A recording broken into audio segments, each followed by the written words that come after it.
I decided to sit down and listen to the DICE Game of the Year award-winning video game soundtracks to see how the music of these best games in a given year has held up. Of course, video games ebb and flow with time and graphical changes and technological growth, but music is always great and has been great since music first popped up into video games. So how does the music hold up for these award-winning video games? Let's find out. Know that during this video, due to copyright issues, I may not be able to feature every song, or I may not be able to play every song full out. It's really going to be kind of a wait and see what works when the video is getting checked on the back end by YouTube, so please bear that in mind as we listen to these soundtracks. Let's go all the way back to 1997/1998 and listen to Damn from the GoldenEye 007 soundtrack.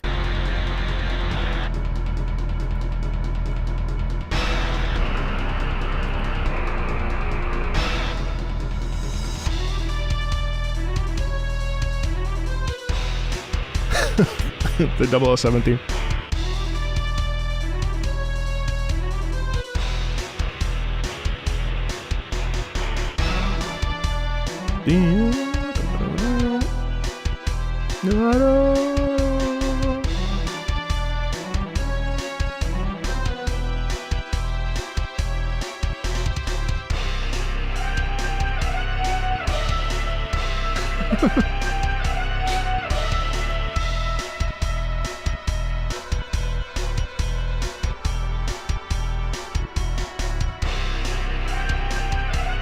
Don't.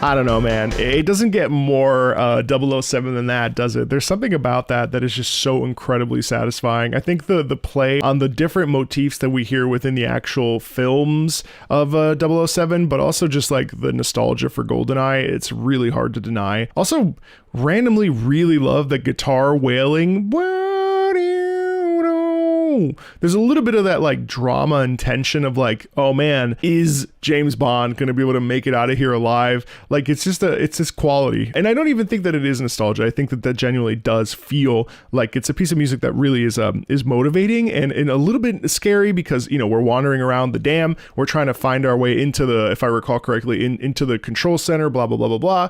And I think that really does serve just an amazing part of telling a story and moving us through the drama of like actually being able to play as James Bond. I think it's really cool. Next up is The Legend of Zelda Ocarina of Time. That one for 1998 and 1999. Now, in general, the thing that really strikes me about The Legend of Zelda Ocarina of Time, believe it or not, I've actually never played this game. I have, but I haven't gotten past like a certain point at the very beginning after the Deku Tree. The reason why I find this piece so interesting and the soundtrack so interesting is that it essentially took everything we knew from the SNES and the NES and had to iterate on those things. And obviously Ocarina of Time has so much musical emphasis because of the fact that we're using the ocarina, and there's like diegetic music in there that's like a key component of the storytelling. It's just an incredible like shift from where it was before, where it's not to say that before the music of Zelda wasn't good. It's just that I feel like Ocarina of Time really placed it in a more mainstream kind of way. And I think, again, there's like also a degree of nostalgia here because a lot of us that are in our later 30s or in our early 30s, this was our childhood. Yeah, let's check it out.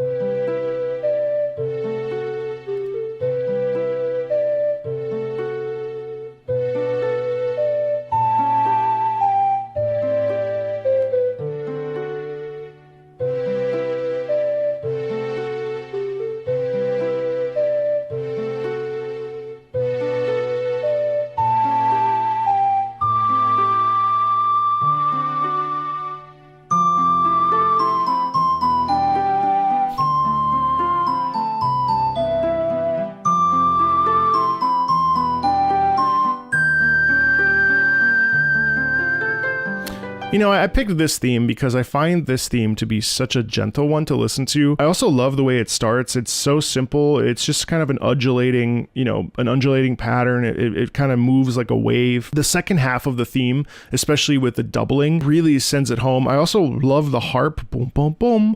boom, boom, boom. It has just such a tenderness to it that I think is just delightful. Obviously, yes, of course it holds up. I mean, and that's the other cool thing about video game music is that it doesn't really matter whether it's 8-bit, 16-bit, MIDI, fully orchestral, EDM, whatever genre. Video game music has this way of really circumventing the technological advancements. It is kind of funny that even now, like when we think about it, like orchestral music is music that's like very old, like hundreds of years old. And yet to now be sort of using orchestral music so much in video games, it's kind of funny because even though we've made technological advances in like graphics and photorealism and stuff, we still ended up going back like 250, 300 plus years to that style of music. Believe it or not, in 1999/2000, the winner was The Sims, of all things. And I honestly, I don't think I've heard the soundtrack of The Sims in like ever. Did I even play The Sims? I can't remember. But anyway, let's check out Building Mode 1 from The Sims.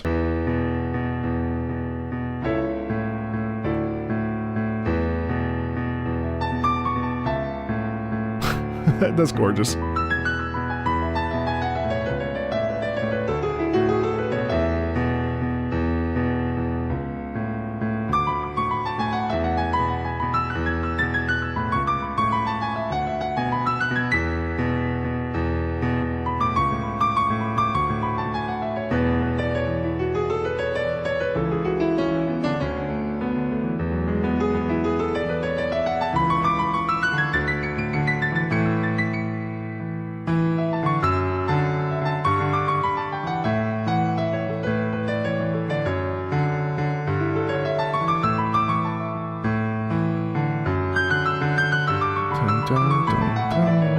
Nice octaves in the left hand there.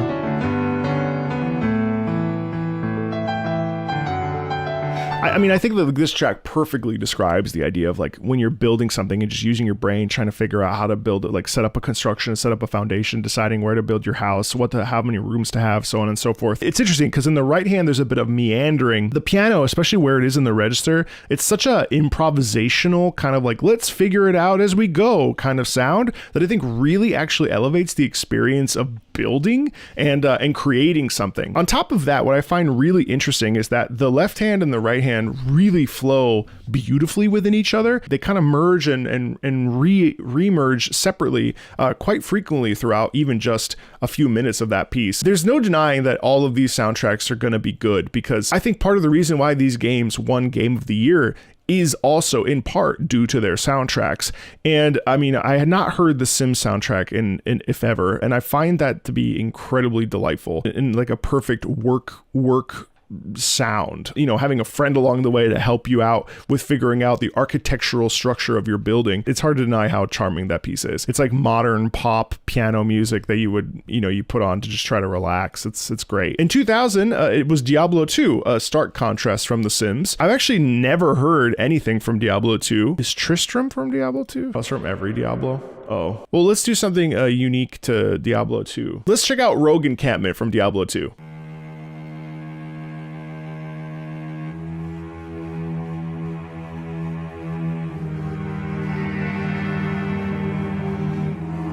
I love the sense of danger right away with the lower notes there and the cello.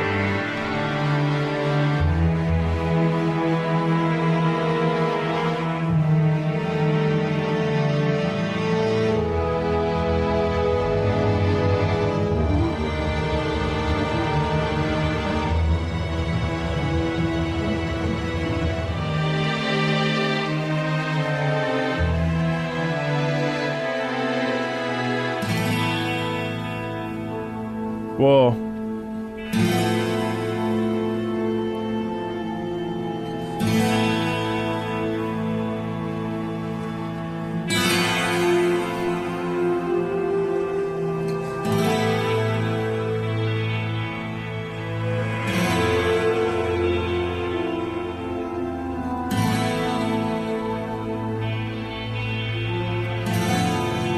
I like the like subtle electric guitar in the background too.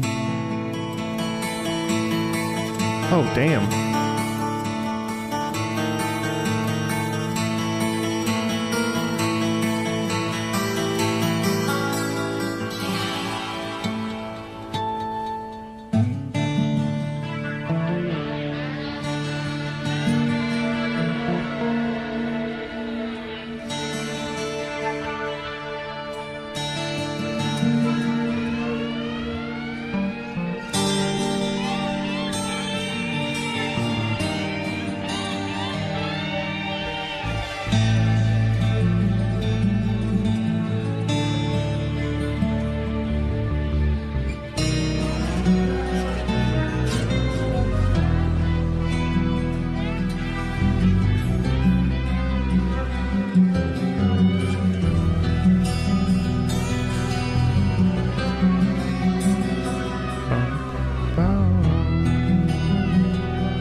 The sliding back and forth is like so unnerving.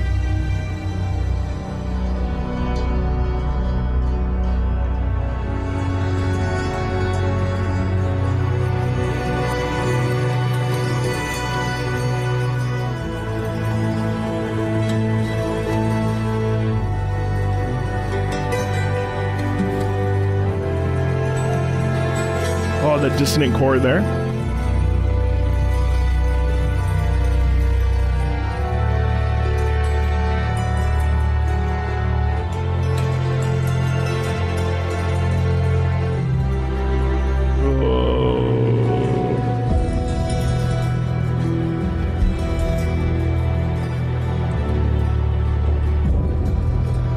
So much danger in the lower brass too, in the lower strings down there.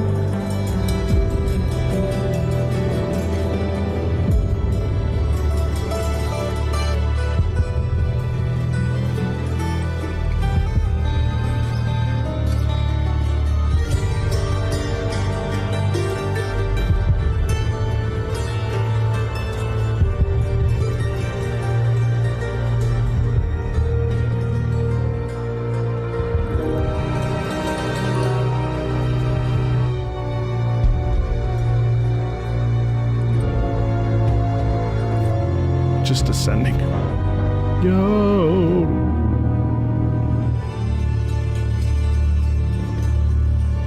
Wow.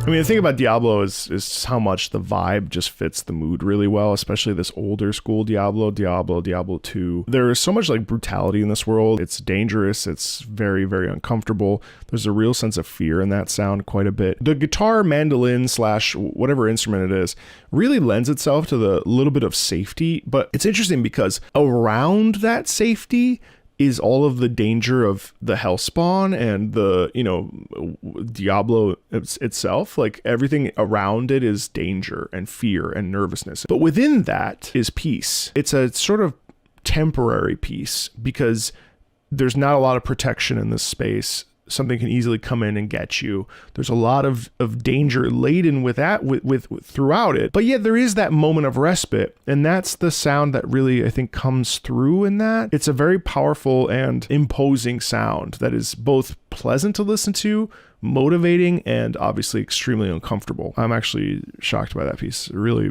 really gorgeous. Let's check out Halo 2001. No surprise there. Halo Combat Evolved. Halo obviously changed the game for first-person shooters in a big way. A deeply, deeply important piece of video game music and video game history at this point. Obviously, we have to check out the Halo theme song.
We have all heard that. If you're watching this, you're probably a person who enjoys video games and knows Halo as one of the video game anthems, right? It symbolizes video game music history. One of the most impressive things to me about Halo itself is the fact that it absolutely has expanded way beyond the scope of just gaming fans and gamers. It's really an institution. Hearing the Halo theme, monastery monks, young girls singing it in stairwells and choirs and shit. I mean, everybody knows the Halo theme song. On top of that, it's really, I think, like the soundtrack of Halo itself is really, really well done. And I think for the time as well, the cinematic storytelling was really, I think, perpetuated and improved upon thanks to this soundtrack. And yeah, so it's no surprise that it won Game of the Year all those years ago. Actually, after Halo's win with the DICE Awards in 2001, the subsequent 3 years went to first-person shooters. Coincidence? Who knows? But next up is 2002, and that's Battlefield 1942, one of my personal favorite main themes of any game ever made.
I love this part where it goes up like that, man.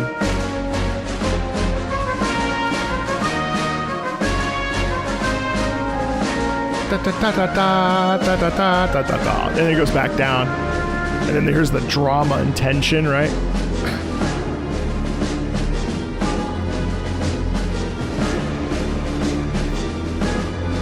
But we never lose the sense of like movement in the like sort of martial like snare drum in there. The snare drum of battle.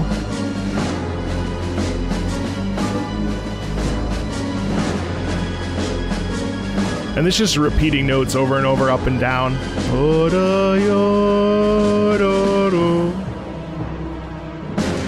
then we get right back into it.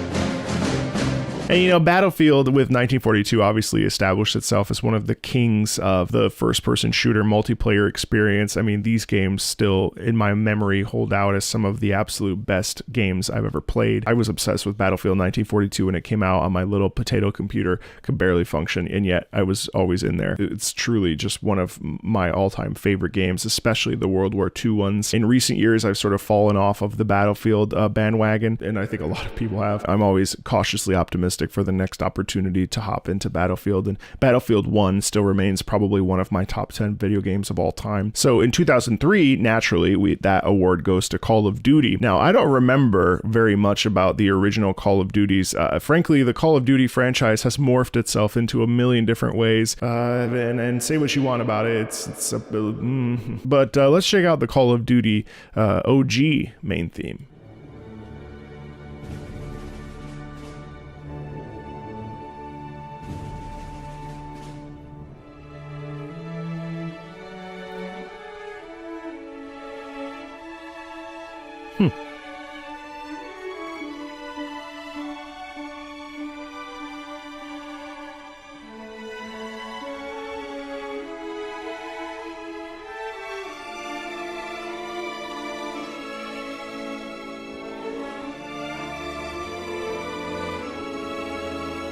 I'm surprised at how emotional this is.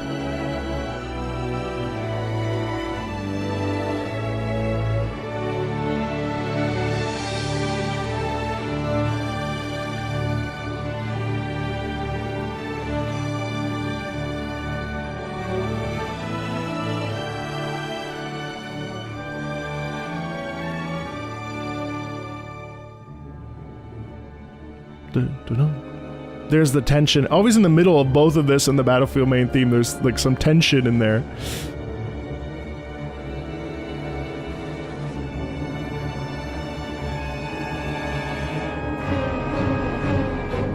Ooh, nice sharp strings there. That's the horror elements of that for sure. It's like spinning airplanes and balls of fire and really quality build up here.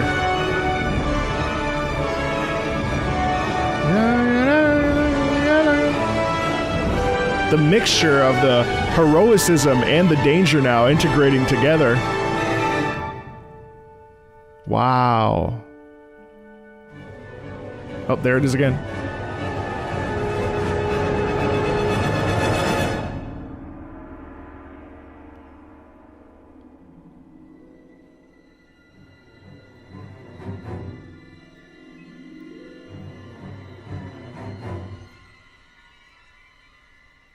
The tension in the strings. It's a really interesting journey to go on with this particular piece. The way we started with that very gentle quality in the strings.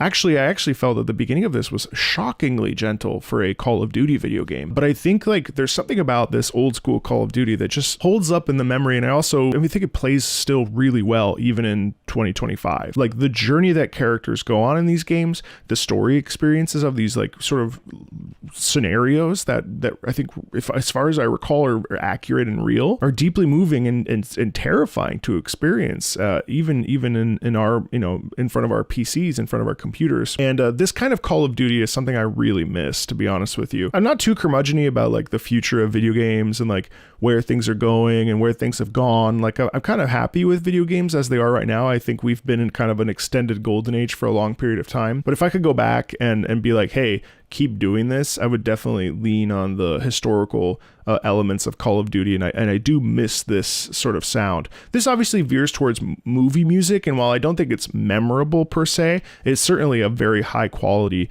musical production. And I do think that the music of Call of Duty has remained pretty good, and especially when you think of like zombies and all that other stuff. But this OG like orchestral sound is really special. After that, of course, in 2004 was the behemoth Half-Life 2. Half-Life 2 actually recently played, and it absolutely deserves a place in the Game of the Year category, and for good reason. And arguably, it still is one of the best games of all time. Let's check out the ever-famous Hazardous Environments.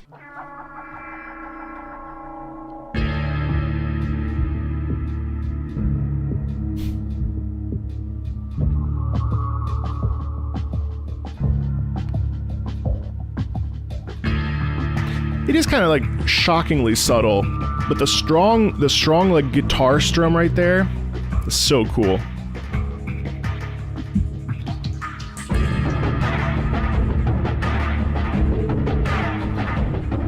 Naturally, it picks up.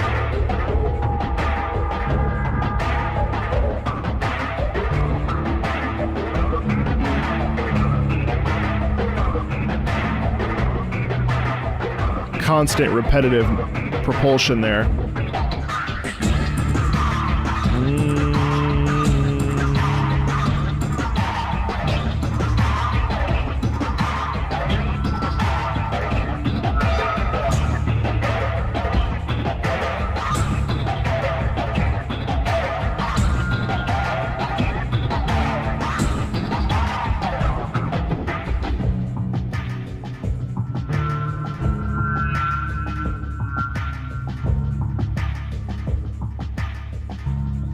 Yeah, I mean, amazingly, of course, those of us that are terminally online who spend a lot of time on our PCs definitely know that theme also is synonymous with Valve. I think it's interesting how as the theme progresses, it becomes more and more distorted, more and more alien, more and more there's a deformity in that sound. There's a real tension in that sound as well. I mean, Half-Life 2 is really just such a phenomenal game. And honestly, like if you were to present it to somebody now who's a non-gamer, I actually think that somehow they would be like, oh, I get it. The physics engine in that game is just absurd. And it's just such a high quality game with high quality production value.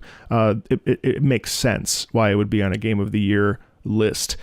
Without a shadow of a doubt. And musically, I think while the music is not necessarily prevalent in the game, I definitely think that the music has also become sort of an iconic PC gaming entity, not dissimilarly to Halo. Maybe not every track, but certainly the main theme as well. Of course, only one game could break the FPS consistency of the previous several years, and that is 2005 with God of War. Of course, action-adventure game, our boy Kratos, an icon in the PlayStation era. Let's listen to the Vengeful Spartan, which is the main menu theme.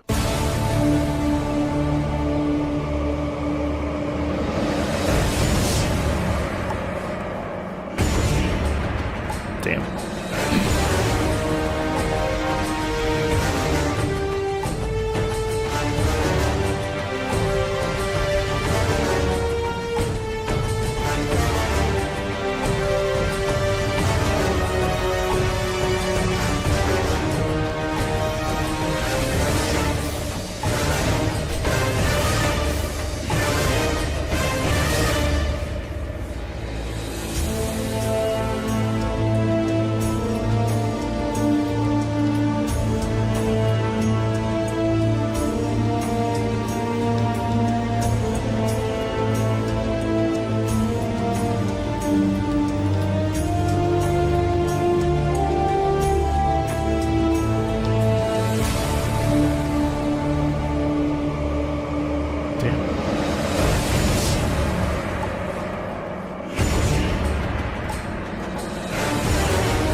Ba-da-da.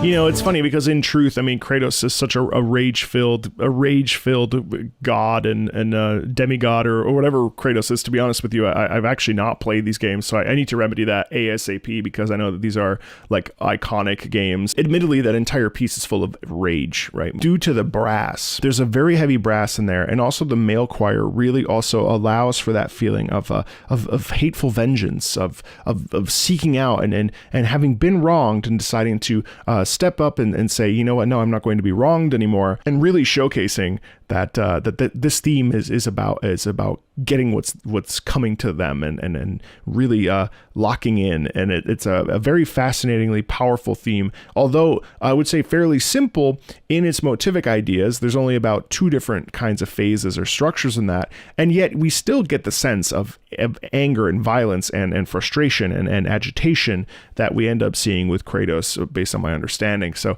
yeah, I mean, obviously the God of War series, it makes sense why this is on this list as well. 2006 brought us Gears of War. This is a game I've never played. I don't know anything about Gears of War, to be honest with you. I don't even know what the music sounds like. I didn't even know it really had any music. Let's check it out.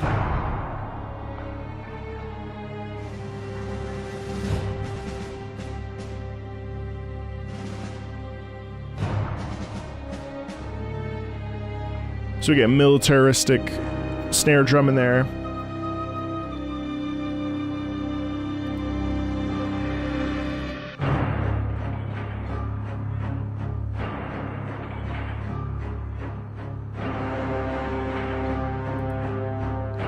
Wow. The clanging in the back is cool.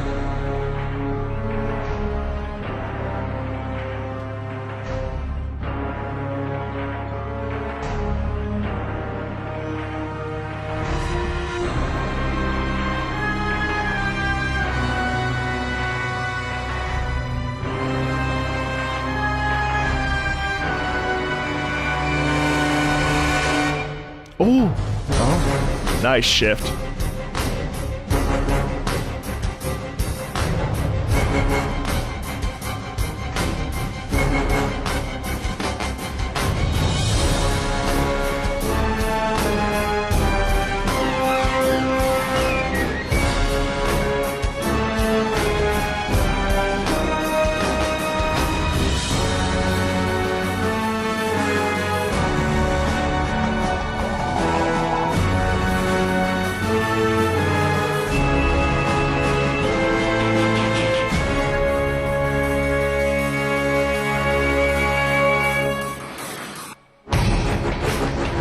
Love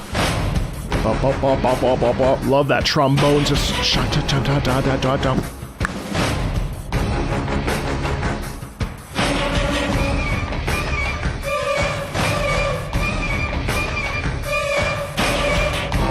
damn, that smacks.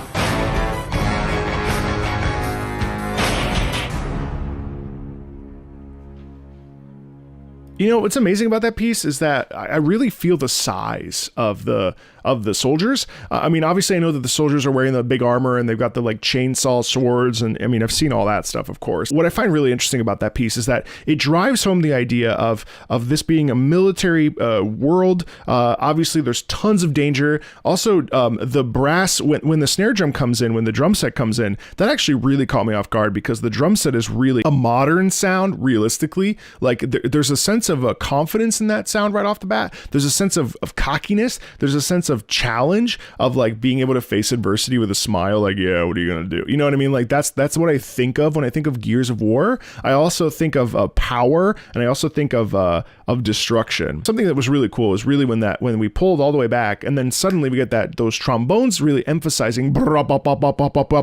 That's obviously like bullet fire, danger. I mean, what an incredible like theme.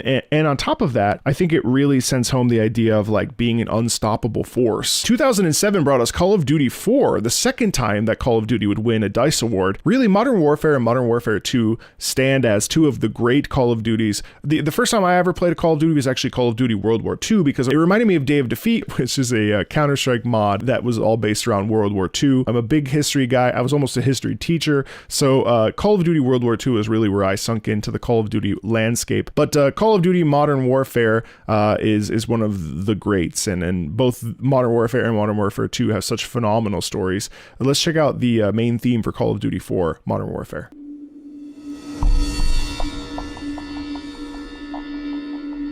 I mean, instantly so different from the OG.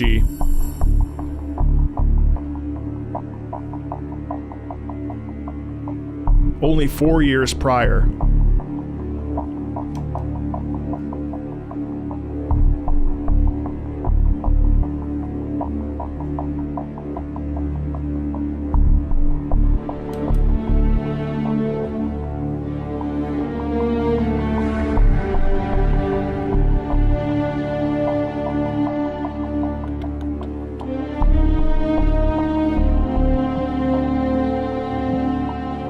I love the sense of espionage in that sound. Good, beautiful long bowed strings there. A little bit of... wow. There's the tension and the dissonance. Yeah. Very different energy from the first Call of Duty.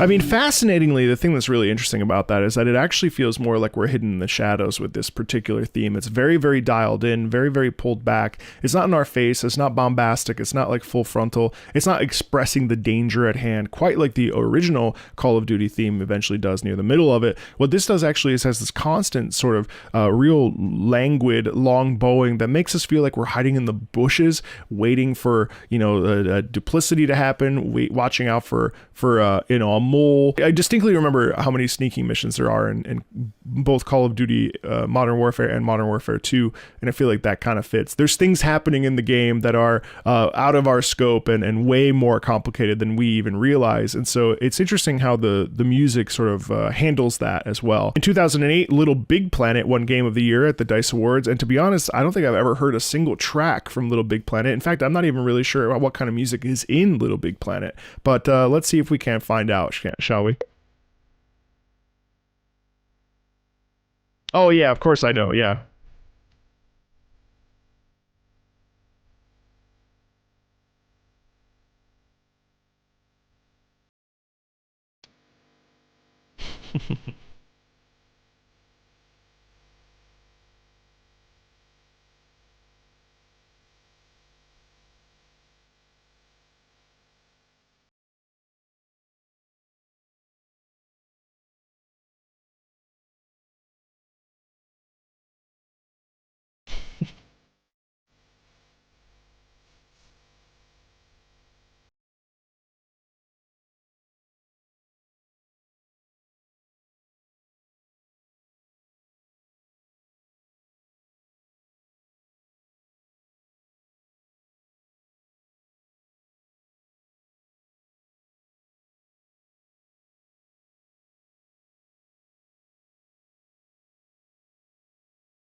And in truth, I mean, I think the real thing about Little Big Planet there is just how bright and warm, and it was just like a different game that had come out, and we hadn't really seen something quite like Little Big Planet before, and there was such a warmth in that, and we hear that in the sound of the soundtrack as well. There's a playfulness, there's a calm energy, and there are moments, of course, of intensity, but overall, the game just wanted you to play it and play it with a smile. This kind of platformer, we still get it, but this was really special, especially when it's sandwiched by Gears of War, Call of Duty 4, Uncharted 2, Mass Effect, God of War. To just have a Little Big Planet in the middle of that is kind of, I don't know, telling, isn't it? In 2009, we are brought Uncharted 2 Among Thieves. This is the second of the Uncharted. This is really when Naughty Dog kind of shifted into the cinematic storytelling world that I think we still live in. But the Uncharted games hold a special place in a lot of people's hearts. And the main theme is actually one of my favorite video game main themes.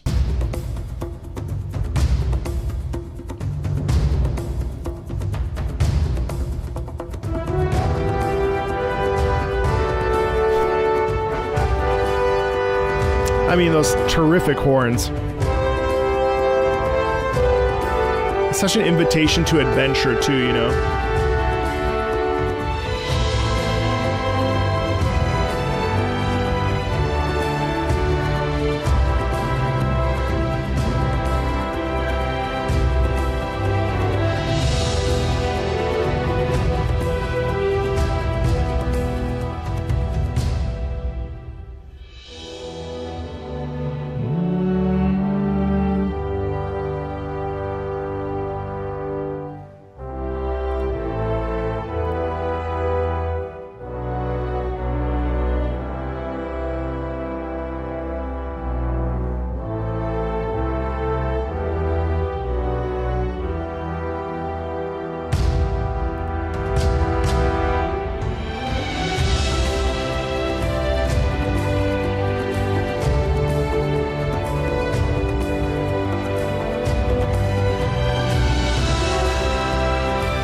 It's just so iconic. And honestly, I'm not even that big of a fan of the Uncharted series. Like, I think it's good, but I didn't like how the weapon controlled. I like Nate Drake as a character, but I never really felt like that attached to the series very much. That said, I mean, it's one of those main themes that I think really does such a great job, not dissimilarly to like an Indiana Jones, although I think the Indiana Jones theme is arguably better. He does a great job of telling a story of who Nate Drake is and like what it means to have the spirit of adventure. And I think it's a huge part of what makes the series so iconic. After Uncharted in 2010 was Mass Effect 2, and Mass Effect 2 is an interesting one because while I think some of the soundtrack of Mass Effect 3 actually stands out more to me, there is of course the suicide mission in Mass Effect 2, which was such a pivotal, monstrous moment in the game where literally your choices had significant repercussions. It was a terrifying experience, and I remember being absolutely head over heels in love with Mass Effect 2.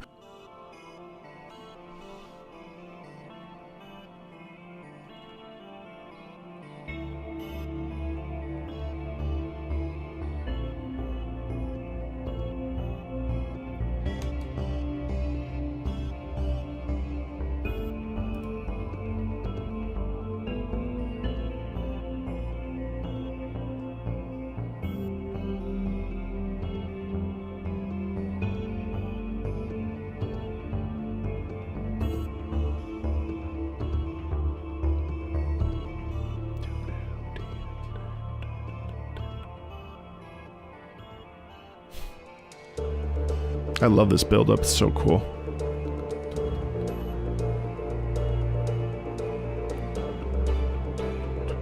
As the strings come in.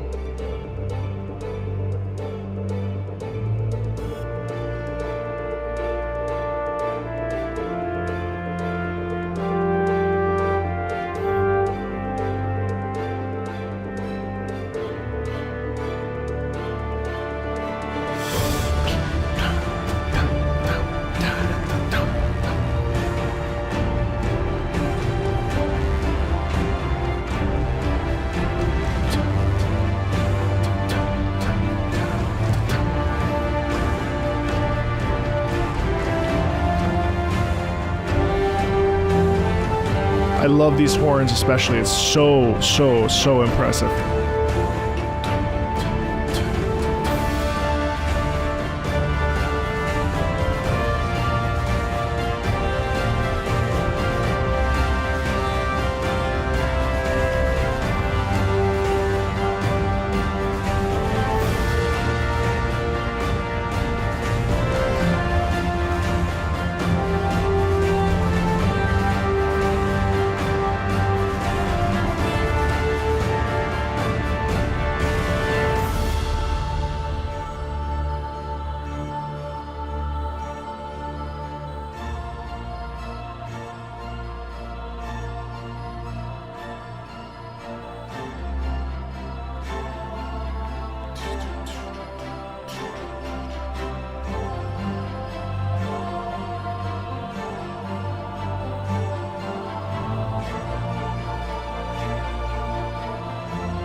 The way this timpani comes in, or the bass drums come in.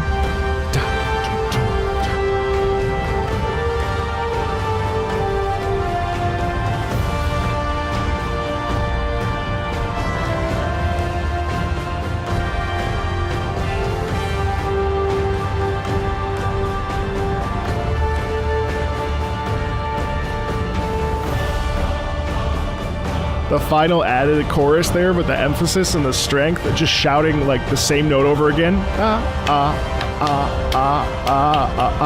You really feel the pressure of that decision on your shoulders. Kind of a do or die situation, isn't it?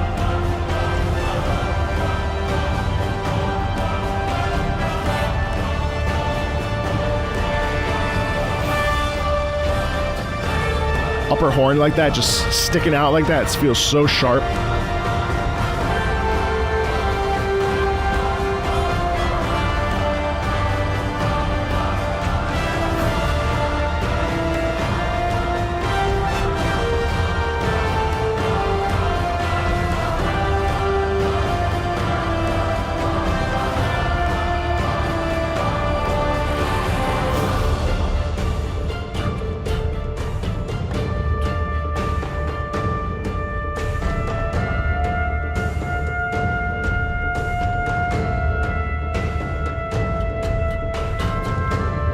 The final trumpet there, really kind of being like the clarion call that like things are not necessarily going to end out the way that you hope they will. There's really that final trumpet there at the end really gives way to like this could end really poorly. It's almost the trumpet call of death potentially. It's a very powerful piece. It really sends home the game itself in a lot of ways. Of course, in 2011, the ever-present, omnipresent, basically, I think this game might very well be God. The Elder Scrolls V Skyrim has remained a prolonged game that is still in the lexicon some 14 years later. It's absolutely insane how many variations are. I'm waiting for my toilet to be able to play Skyrim. I really like this soundtrack, and I just think it is timeless, and there's a good reason for it. Let's check out Sovngarde from Skyrim.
It's an incredible choral piece, actually. Like this.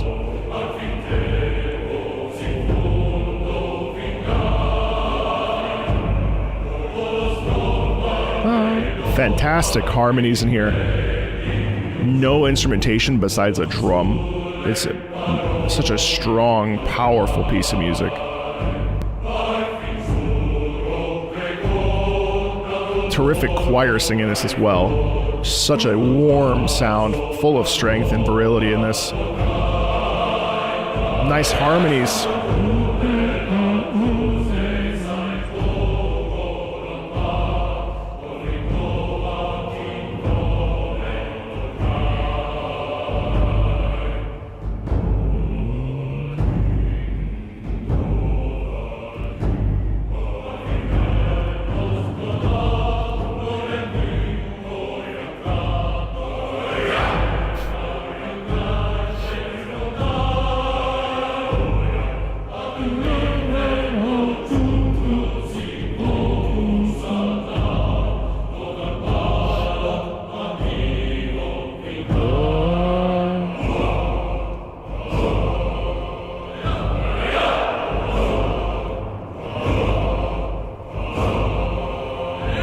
I mean, there's just no denying how powerful that piece is. If you ask yourself if the Elder Scrolls V Skyrim is still relevant today, and you ask yourself why that is, you'd be hard-pressed to say that it isn't partially because of how incredible the soundtrack is of that game. It's oozing personality. I think so many open-world fantasy games are trying to be, or trying to leave, this sound, and the print that this is, the imprint that this game has left the gaming scene remains impossible to topple. Skyrim's music is truly one of the great soundtracks of a generation and beyond. I mean, it's not even hyperbole. I really think that the Skyrim soundtrack has transcended, maybe not popular culture, but it certainly has transcended the veins of any gamer. Would be hard pressed to not know Skyrim's music. 2012, one of the most special games to ever be made, came out and won the Game of the Year at the DICE Awards, and that's Journey. Journey is one of these games that is truly once in a lifetime. It transcends the medium. I think it's a game that is so poignant, so powerful, so deeply important. And this score by Austin Wintory is absolutely one of the best written scores of video game music history. It also is just so important to the overall landscape of the game. Without the score of Journey, I don't think we have a Journey. And this is Apotheosis from Journey.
And the thing about Journey is that that motif that we just heard, that exists throughout the entire game. And that motif is the motif of us as people, as players on this journey from one point to the next, from point A to point Z. That melody follows us throughout the entire very, very short 3 to 4 hour game. And what it does actually is irrevocable, because it really changes us. It causes us to feel. It moves us to the point that we feel connected to that motif so much that by the end of it, it's almost a cathartic release to hear it and to hear the fully sung version of it. And if you've never played Journey, there's a reason why it's won Game of the Year. A small indie game was able to triumph over many, many others. And especially when you look at a list like this one, this game is truly an incredibly cathartic and powerful experience. And I cannot urge you enough to play Journey if you never have before. After Journey, ironically, a major AAA game, The Last of Us. We saw Naughty Dog leave behind Uncharted and Nathan Drake and move us into the world of Ellie and Joel. The Last of Us, truly one of the most terrific movie-ish games, and certainly one of my favorite horror/zombie games and zombie forms of media, probably. Say what you will about the second one, which I personally enjoyed, though I've only played it once because of how depressing it is. The Last of Us is one of my games that I've actually restarted the most. Let's check out the main theme by, of course, the incredible Gustavo Santaolalla, having now also been immortalized as an HBO show opening.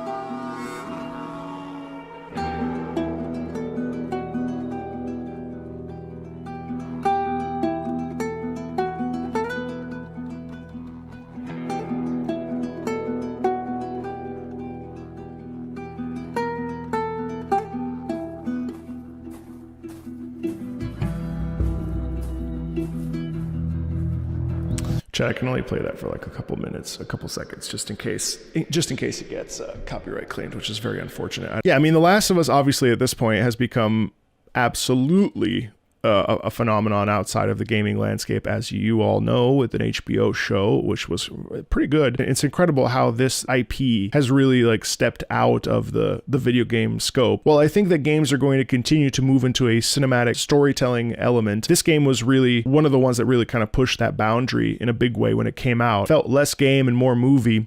Well, even something like Uncharted, which was Naughty Dog's previous IP, you know, and simultaneous IP, felt still like kind of a game with movie elements. There's a reason why it won an award as Game of the Year. It's also been remastered like 800,000 times at this point. An incredible piece that showcases the bleakness of this world, showcases how empty this space is, showcases maybe even a little bit of hope. It's incredible how the guitar can produce such a bleak sound. Classical guitar is one of the warmest and most interesting pieces to listen to in a classical setting, and to hear it in this style. And Santaolalla does this a lot. I've listened to Camino, which is one of his solo albums, and it's similar. There's a melancholy in the sound that really leaves a haunting impression. In 2014, Dragon Age Inquisition came out and won Game of the Year. With all the recent developments over Dragon Age and the layoffs at BioWare, it's a real sad time, I think, for a lot of folks that are fans of BioWare games. But Dragon Age Inquisition was definitely my first foray in the Dragon Age world, and I enjoyed it quite a bit, although I don't think I actually ended up finishing it just because of how long it was. Let's check out the Dragon Age Inquisition main theme.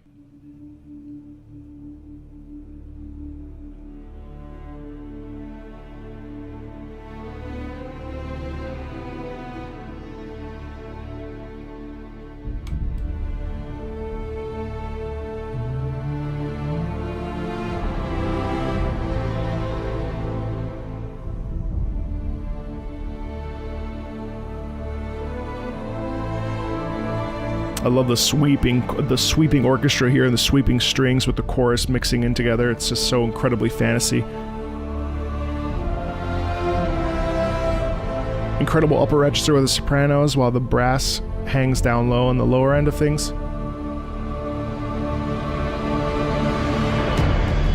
And then we kick in with the percussion. Yeah, it's a great piece, isn't it?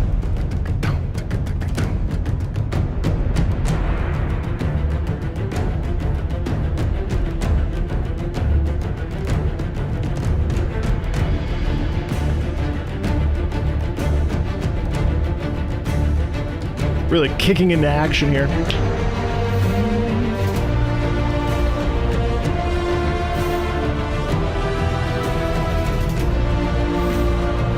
You feel the size of this world, don't you? The conflict at hand, the responsibility.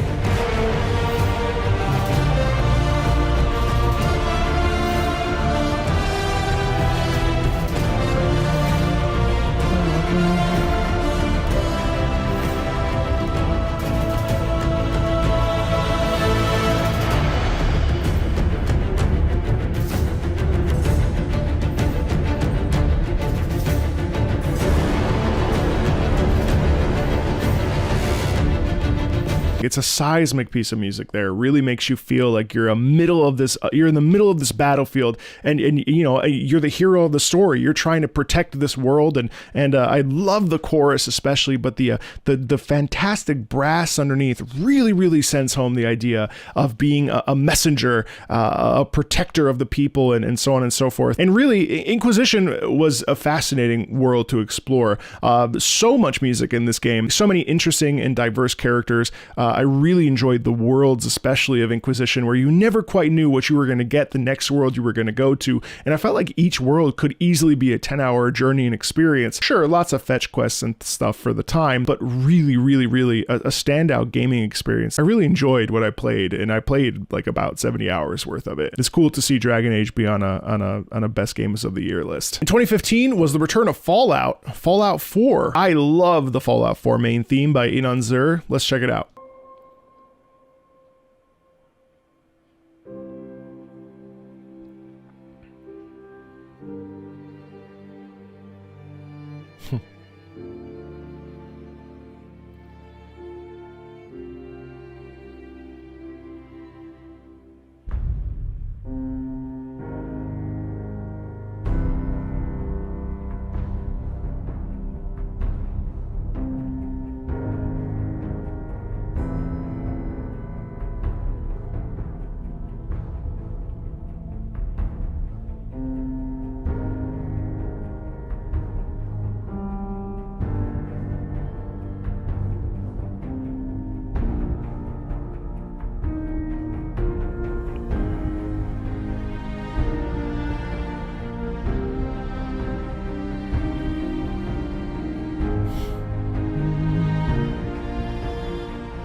The funny thing is that as the theme progresses, we do get into that sense of danger, but what I'm most intrigued by is the fact that when this theme starts, it's actually like what the piano represents to me is the dropping of the bombs. And then the stillness after that is, I find, incredibly interesting for a main theme. Bum, bum, bum.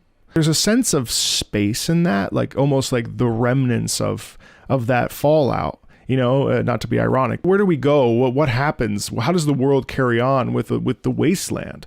And it's not until later on that we get that sort of action of the danger of being out there and this natural buildup that's just incredibly satisfying, where we sort of are able to paint a picture of the world and of the landscape that we're left with after the nuclear fallout and after these bombs fall. I find it incredibly subtle and gentle for a game that is all about, like, you know, the world after the nuclear bombs go off and destroy. And I think that the show also did a terrific job of highlighting a lot of the things that occur in the game, though I think that Fallout 4 has its problems, but I do think that it's, like, again, much like Skyrim, it's just sort of irreplaceable. It'll be interesting to see how Bethesda is able to turn these sort of icons in the gaming world, having won all these awards and so on and so forth, into future releases with Fallout 5 or Elder Scrolls 6. Like, it's massive shoes.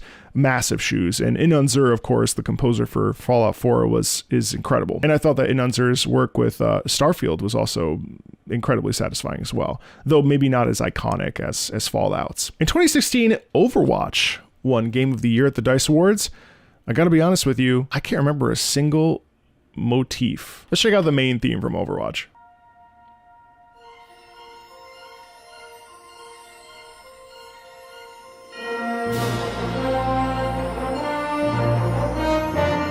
It's always the trombones leading the charge.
It's interesting how a main theme like this ends up sounding like an overture, but really it felt like a procession of heroes, didn't it? It really feels like the Olympics, and you're seeing all the incredibly gifted and talented athletes kind of walking out and finding their way to the podium or what have you. This is what the Overwatch main theme really sounds like. It's about these characters. There's actually like kind of a softness about it. It's very gentle in the way that it presents itself. Yes, there's some trombone accentation. The really interesting part about this is the French horn and how the strings kind of guide this, and it sort of ascend us towards the heroics of these beloved heroes. I mean, Overwatch is a very special game, and I'm glad I got to play it when I did. Those memories from this time period when Overwatch was really at its peak are incredible. I just heard recently that they're bringing back loot boxes, which is fascinating.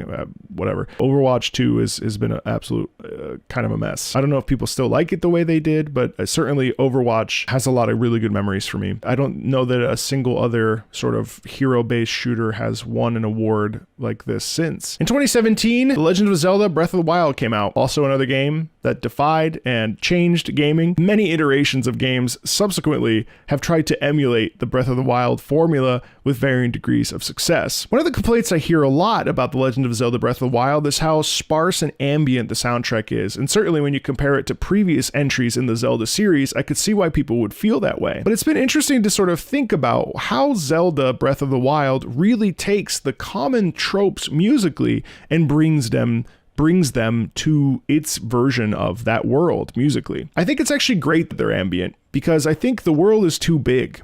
If you had too much of a theme playing over and over and over and over and over, I think it would be very exhausting. Think about how often themes play in original Zelda games, older Zelda games from the N64, the GameCube. It's constant. So the idea of having a main theme just playing it every single time that you're walking out in the world, whew. First of all, I love the piano of this entire soundtrack. One of the themes I really love in this game is Rivali's theme.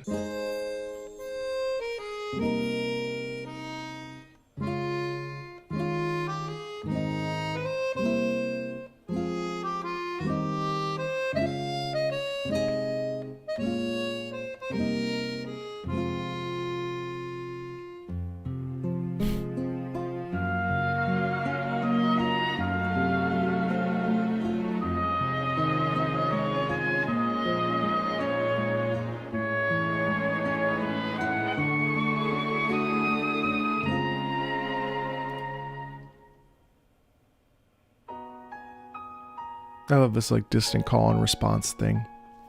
The piano answers the previous motif. Love those effervescent strings that feel like we're floating, and then this incredible motif.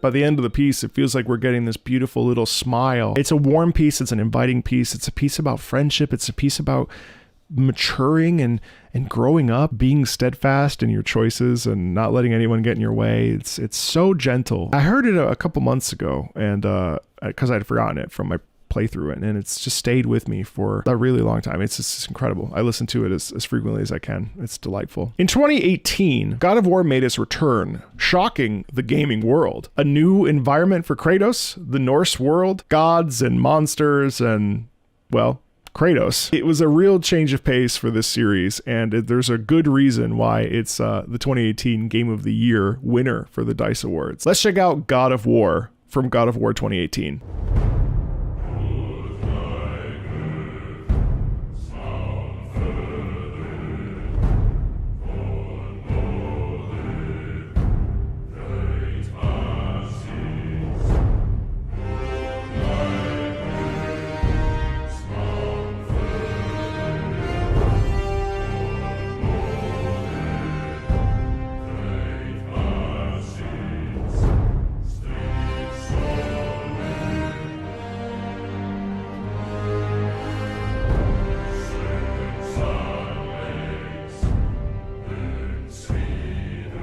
The masculinity on display, the power that's in that sound, I mean, it's as good or maybe even a little bit better than Sovngarde or Dovahkiin, like the Dragonborn. Like, there's just something about that is such a visceral thing. It just works so well for Kratos, and a Kratos that's lived through and experienced so much that Kratos has experienced. It's a piece that really, really sends home the idea that this is a older, grizzled, more powerful, controlled version of the Kratos that we've experienced in the previous God of War entries. I also find that the lower male voices there also really send home the idea that this is a Kratos that has changed, that is different, but still dangerous and still violent and still all powerful. It's also really interesting to hear it kind of in a Norse setting and have it be like a different quality from what we would expect from that Kratos sound, especially if we were in like Sparta, if that makes sense. 2019 was kind of a surprise with Untitled Goose Game of all games. Really a change of pace for, I don't think that a puzzle stealth game even features, the only other one was Little Big Planet, a puzzle platformer game. Let's check out some of the music from Untitled Goose Game, because I actually have never heard it.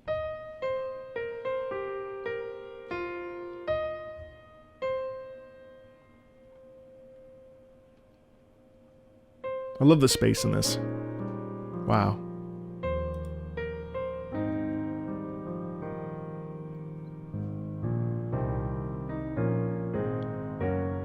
That impressionistic, open chorded.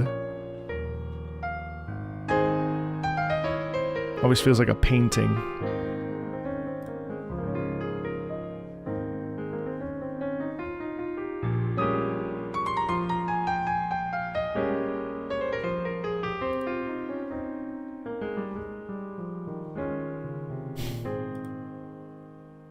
I mean, that's delightful. The Debussy sound is in there, and yet it's rearranged by Dan Golding here, and there's a real, I mean, it really showcases the gentle, funny, nefarious nature of the goose, and it's got a playfulness in it that really, really sends it home, especially with the cascading. And the fact that this also plays within the game, I'm pretty sure, is also very, very special. It's kind of an educational experience too, because how many people are listening to Debussy in their day-to-day lives? You know, it's really unique in that sense. In 2020, we were graced with Hades. Hades has an incredible soundtrack, and one of the pieces that really stands out to me is the amazing piece, The Lament of Orpheus. What I find most amazing about the Lament of Orpheus is that there's been so much musical literature all the way, I mean, hundreds and hundreds and hundreds of years. And for Hades to then feature Orpheus's lament in this game is so special, because if you go all the way back to Gluck or Monteverdi, there was this, or Offenbach, those are the stories of, you know, Orpheus in the underworld and Orpheus being a part of the, you know, the journey of going down into hell and trying to get Eurydice back. This thing has been around for just so many years, and to hear a modernization of that is really exciting. Lament of Orpheus is an amazing track.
I mean, I cannot express to you how challenging it is to sing falsetto like that. The average person cannot do that. And honestly, like, getting it that good for a recording is so incredibly difficult because of the way that uses the throat and the upper falsetto and the head voice. It's so challenging, and it's probably my favorite version of an Orpheus. Even I'm talking like the opera days as well. Like, there's a famous Che farò senza Euridice, which is a Gluck piece, and that to me stands out as definitely one of the best that I've ever heard. Just the languidness, the sadness in it, the pain that Orpheus feels, the desperation that Orpheus feels, the way that the accompaniment and Orpheus's voice blend in that is so gut-wrenching. I really think that the music of Hades is definitely one of the reasons why it won Game of the Year. Hades really flipped the script on the roguelike genre, and I think it kind of created the genre. I mean, I think there was another game before it that sort of created it or leaned into it, and then Hades really went in the opposite direction and said, let's give you a fleshed out story, so every time you die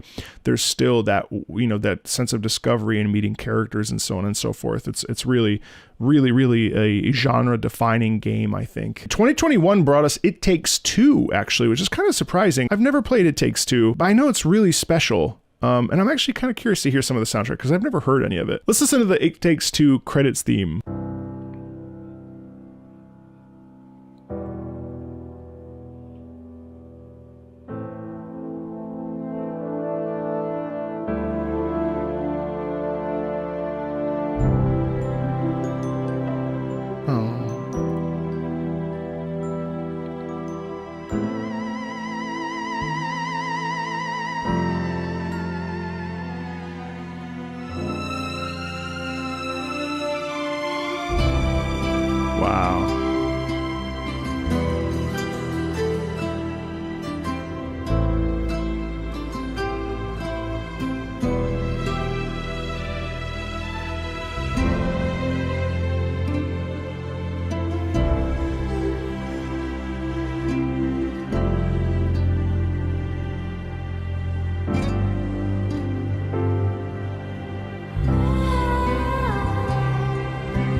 Wow. Terrific doubling.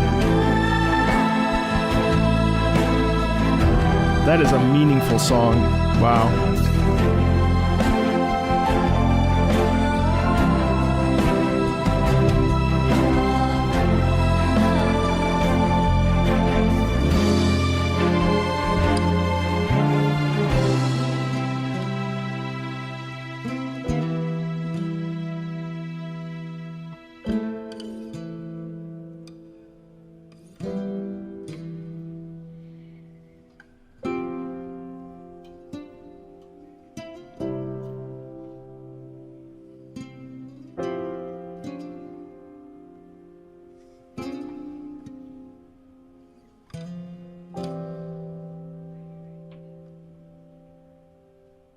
I think the reason why that works so well is because of the real organic sounds in the instruments. Obviously, in the beginning, there's a little bit of synthesized quality, whether it's a theremin or something else. I can't be for sure, but there's a real warmth in that sound that pretty much pervades throughout. You add the vocals and the doubling, and that's just like a natural recipe for emotional conviction and emotional connection. Especially there's a real quality of feeling like something is lost, and I loosely know the plot and putting things back together. I think actually it's about a husband and wife who fight for their marriage, and I think like there's a daughter involved. I'm not quite sure, but that sound is really warm, and it really there's the sound of hope in that, isn't there? The sound of possibility, the sound of desire for improvement and for making things better. And I think it really takes the cake there in terms of how it delivers the message of beauty and possibility and opportunity for growth. And I'm really blown away by that piece, actually. And I bet you it complements the game unbelievably well. Now, of course, in 2022, the world was shaken and badly beaten by Elden Ring 2022. And I think Elden Ring is interesting because I think overall the ambient sound of Elden Ring is not necessarily life-changing or crazy, but the boss themes themselves are really, really profoundly good. I think when it comes to the FromSoft, discography, it's hard to say whether or not Elden Ring is the best musically, but certainly the boss themes in Elden Ring really made the game better. Let's check out the main theme. It's one of my favorites.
It's terrific. It lets you know immediately what kind of world you're stepping into. It lets you know that this is a world that has a rich, dark, complex, and difficult history. It lets you know that there's been a war. It lets you know that there's been brutality. And it lets you know that you're about to get your shit kicked. It's really effective and a terrific theme. Now, whether or not it's better than from other FromSoft themes, it's debatable. But what I can say is that Elden Ring's music really helped sell this game, and I think really helped make it be the cultural phenomenon that it was. Much like many of the other games on this list, this game really was in the mainstream, and the mainstream was affected by the music of this game in a very big way. Not dissimilarly to 2023's Baldur's Gate 3.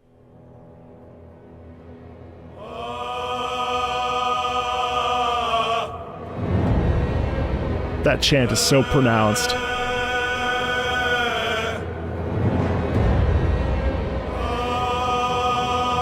Visceral even, fearful, terrifying.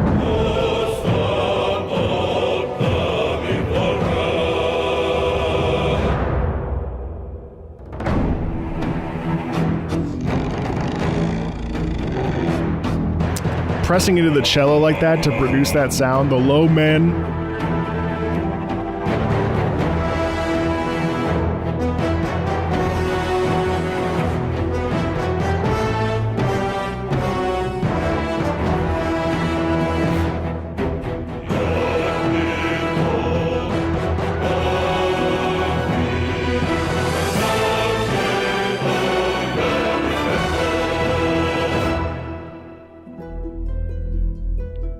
And that's an incredible way to set up the motif that exists pretty much throughout the rest of the game as well. It shows up at key moments. It's definitely a part of the creation theme for many hours of people playing it. But this is the first thing you hear right out the gate. And now you get the beauty of this world too.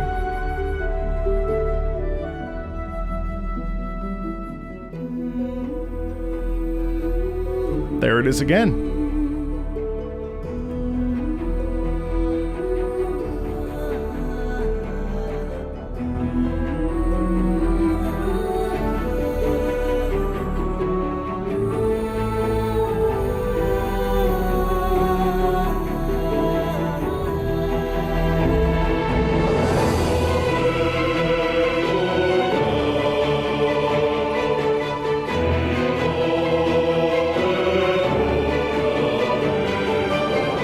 There it is again.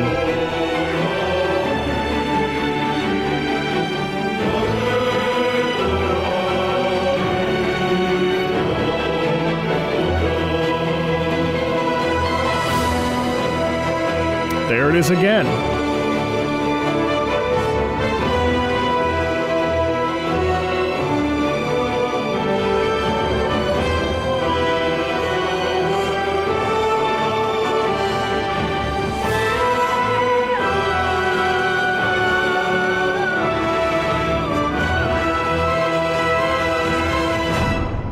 I mean, it's an incredible thing. It's an incredible thing how wide-reaching Baldur's Gate 3 ended up being, and how sometimes video games of the year really reach a scope that no one can really predict, and how far that reach will transcend the gaming sphere and move out into the popular culture. Now, granted, that's not the reason why a game wins Game of the Year, but certainly the cultural phenomenon that some of these games end up being cannot be understated. It's hard to believe that the DICE Awards have been around for 26 years.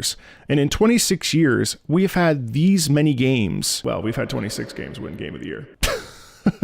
The point is, it's incredible how many games have rocked the world for the last 26 years since the DICE Awards have been around. And who knows what's to come in 2024, since those are happening literally today, as the time of this filming, in 2025, 2026, 2027, and beyond. Video games are continuing to push the boundaries for what people are interested in and what people want to experience in the worlds that they inhabit, and the music will always be a vitally important part of that experience, and all of these tracks have made these games better, and it was an absolute pleasure to experience and explore the history of the last 26 years of the DICE Game Awards, but also just the music of these Game of the Year winners. Thanks a ton, and I'll see you later.